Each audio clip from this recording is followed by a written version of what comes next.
Hello students, मैं doctor Ritu Mathur आज आपके साथ एक इनऑर्गेनिक प्रिपरेशन डिस्कस करूंगी। ये है पोटेशियम ट्राई ऑक्सलेटो फेरेट। तो हमें ये देखना है कि लेबोरेटरी में इस प्रिपरेशन को किस तरह से बनाया जाता है। कोई भी प्रिपरेशन बनाने का तरीका आपको सभी बुक्स में मिल जाएगा, लेकिन यहाँ मैं आपको कुछ पिक्चर्स भी शो करूँगी जिससे कि आपको ये आसानी रहे समझने में कि किस तरह से रिएक्शन हो रही है और कौन सा कलर किसी भी क्रिस्टल का आ रहा है। पोटेशियम ट्राईऑक्सलेटो फेरेट का ये स्ट्रक्चर है जिसमें कि आप ये देख पा रहे हैं कि आयरन +3 ऑक्सीकरण अवस्था में है और ये इसका सेंट्रल मेटलाइन है और इसके साथ में 3 ऑक्सलेट लिगेंड्स जुड़े हुए हैं। ऑक्सलेट जो लिगेंड है वो एक बाइडेंटेड लिगेंड है, यानी एक ही लिगेंड 2 साइड से आयरन के साथ बॉन्डिंग कर सकता है और 2 कोऑर्डिनेशन साइट्स एक बार में वो सेटिस्फाई कर सकता है। तो इस तरह से आयरन का जो समन्वय संख्या यहाँ पर 6 शो हो रही है, लेकिन वो 3 ही ऑक्सलेट लिगेंड्स के साथ सेटिस्फाई हो रही है। पोटेशियम ट्राईऑक्सलेटो फेरेट जो है वो कमर्शियली ट्राईहाइड्रेट फॉर्म में भी मिलता है। तो इसका फॉर्मूला हो गया K3 then FeC2O4 whole thrice H2O। इसका कलर ग्रीन होगा। यहाँ जैसा कि अभी अभी आपको मैंने बताया कि ट्रांजिशन मेटल आयन जो है वो आयरन है जो कि +3 ऑक्सीकरण अवस्था में है। लिगेंड जो है वो यहाँ पर C2O2 ऑक्सलेट आयन है और क्योंकि ये एक बाइडेंटेड लिगेंड है इसलिए चूँकि आयरन की समन्वय संख्या 6 है तो यहाँ पर सिर्फ 3 ही लिगेंड्स रिक्वायर्ड हैं। जो apparatus हमें यहाँ काम में लेने हैं वो आप यहाँ देखिए। हमें टेस्ट ट्यूब की ज़रूरत होगी, बीकर की आवश्यकता होगी, बोरोसिल का बीकर है क्योंकि हमें हीटिंग करनी है। इसी तरह से ये रॉड है जो कि सॉल्यूशन को हिलाने के लिए आवश्यक है, ग्लास रॉड, स्टीयरिंग रॉड है। अब हम प्रोसीजर की बात करते हैं। तो सबसे पहले हमें आवश्यकता होगी पोटेशियम ऑक्सलेट की। यहाँ जो प्रिपरेशन हम स्टार्ट कर रहे हैं वो 9 ग्राम से शो किया है। अगर आप चाहें और केमिकल्स की कमी है तो आप इसको क्वांटिटी को रिड्यूस कर सकते हैं। तो आगे भी जो और रिएजेंट्स चाहिए उनको आप अकॉर्डिंगली कम कर लीजिए, यानी हम हाफ से भी इसे स्टार्ट कर सकते हैं। तो अभी हमने लिया है पोटेशियम ऑक्सलेट जो कि 9 ग्राम है।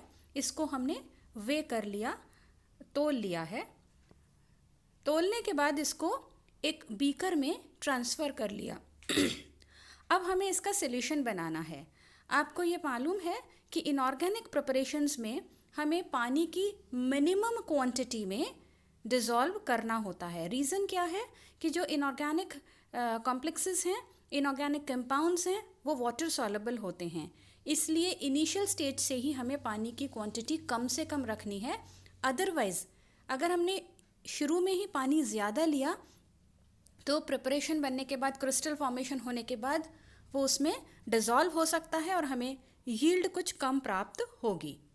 तो यहाँ पर हमने बीकर में पोटेशियम ऑक्सलेट लिया है और इसको पानी की मिनिमम क्वांटिटी में डिज़ोल्व किया है। यहाँ हमने 30 मिलीलीटर शो किया है, लेकिन अगर इसके कम से भी हमारा जो क्रिस्टल्स हैं वो घुल जाते हैं, कंपाउंड घुल जाता है, तो हमें उतनी ही यूज़ करनी है। अब इस बीकर को ट्राइपॉड स्टैंड पर रख कर के हीट करना है। तो हीट करने से पूरा जो पोटेशियम ऑक्सलेट है वो अच्छे से पानी के अंदर डिज़ोल्व हो जाएगा। अब हमें एक दूसरा बीकर लेना है। उस बीकर में लगभग 4.5 ग्राम फेरिक क्लोराइड के क्रिस्टल्स हमने लिए हैं, जैसा कि आपको यहाँ दिख रहा है। और ये फेरिक क्लोराइड जो क्रिस्टल्स हैं इन्हें हमें ठंडे पानी में, मतलब इसको हीट नहीं करना है, ठंडे पानी में डिज़ोल्व करना है। तो यहाँ पर आपने देखा कि 10 मिलीलीटर्स कोल्ड वाटर लिया है जिसमें कि हमने फेरिक क्लोराइड के क्रिस्टल्स को डिज़ोल्व किया है। अब हमारे पास कुछ इस तरीके का कलर फेरिक क्लोराइड का डिज़ोल्व होने के बाद आ जाएगा। तो ये सॉल्यूशन फेरिक क्लोराइड का बन गया। अब हमारे पास 2 बीकर्स हैं और 2 तरह के सॉल्यूशंस हैं। एक में फेरिक क्लोराइड है और दूसरे में पोटेशियम ऑक्सलेट का गर्म विलयन है, क्योंकि जैसा कि आपको बताया उसको हमने हीट कर लिया है। अब हमें इन दोनों सॉल्यूशंस को मिलाना है, यानी कि जो फेरिक क्लोराइड का ठंडा विलयन है उसे हमें पोटेशियम ऑक्सलेट के गर्म विलयन में धीरे धीरे कांस्टेंट स्टिरिंग के साथ, यानी रॉड से लगातार स्टिर करते जाइए और धीरे धीरे ये इसको मिलाना है। जैसे ही आप इसको मिलाएंगे तो ऐसा ग्रीन कलर आपको उसके अंदर दिखेगा। इसका मतलब ग्रीन क्रिस्टल्स का फॉर्मेशन स्टार्ट हो गया है। लेकिन ये रिएक्शन जो है वो रूम टेम्परेचर पर कंप्लीट नहीं होती, इसलिए अब इस बीकर को हमें रखना है आइस बाथ में। आइस बाथ से मतलब आप किसी वेसल में बर्फ़ के टुकड़े रख लीजिए और उसमें यह बीकर, जिसमें कि फेरिक क्लोराइड सॉल्यूशन और पोटेशियम ऑक्सलेट का सॉल्यूशन हमने मिला दिया था, उस बीकर को आप इस आइस बाथ के अंदर रख दीजिए। जब ये अच्छे से ठंडा हो जाएगा तब आप देखेंगे कि उसमें ग्रीन क्रिस्टल्स इस तरह के आपको प्राप्त होंगे और ये है पोटेशियम ट्राईऑक्सिलेटो फेरेट। अब आप इसको छान लीजिए। छानने के लिए फनल और फिल्टर पेपर आपको यूज़ करना है एज़ यूजुअल, जैसे कि आप करते आए हैं, और फिर इसे ड्राई करना है। ड्राई करने के लिए हम अवन यूज़ कर सकते हैं, लेकिन अगर अवन नहीं अवेलेबल है तो आप इसको रूम टेम्परेचर पर भी ड्राई कर सकते हैं। फिल्टर पेपर की शीट्स में दबा के सुखा लीजिए, थोड़ा टाइम लगेगा, और जब ये पूरी तरह से ड्राई हो जाए तब हमें इसको तोलना है, इसको वे करना है और वो यील्ड हमें रिपोर्ट करनी है। अब आप यहाँ देखिए, जो आपका क्रिस्टल बना उसका क्या नाम रहेगा? Potassium trioxalato ferrate ट्राईहाइड्रेट।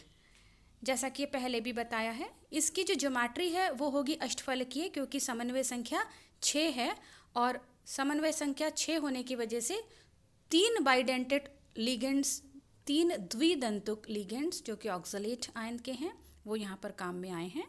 संकरण sp3d2 होगा और यहाँ पर जो नंबर ऑफ अनपेड इलेक्ट्रॉन्स हैं वो 2 होंगे। 2 अनपेड इलेक्ट्रॉन्स होने की वजह से यह अनुचुंबकीय होगा और कलर इसका ग्रीन होगा।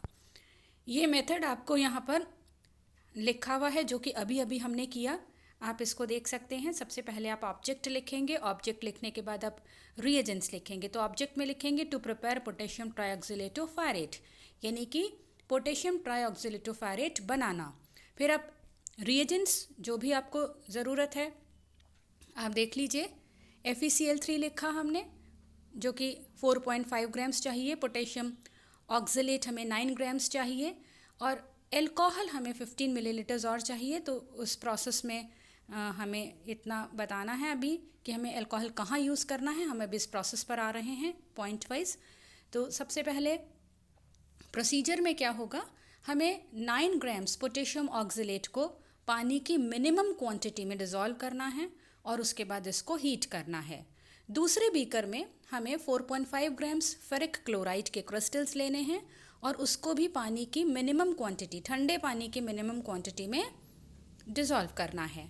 अब फेरिक क्लोराइड का जो सॉल्यूशन है उसको हमें हॉट पोटेशियम ऑक्सलेट का जो सॉल्यूशन दूसरे बीकर में है उसमें कांस्टेंट स्टिरिंग, लगातार हिलाते हुए धीरे धीरे ऐड करना है। अब इस स्थिति पर आकर के इसमें 15 मिलीलीटर्स इथाइल अल्कोहल डालना है। इथाइल अल्कोहल डालने के बाद हमें मिक्सचर को आइस में कूल करना है, आइस बाथ पे, और हमें green crystals potassium trioxalato ferret के मिलेंगे। इनको फिल्टर करें, ड्राई करें और वे करें। वे करने के बाद इसकी लब्धि या यील्ड रिपोर्ट करनी है। तो इस तरह से हम लेबोरेटरी में पोटेशियम ट्राईऑक्सिलेटो फेरेट जो कि एक इनऑर्गेनिक प्रिपरेशन है वो आसानी से बना सकते हैं। Thank you.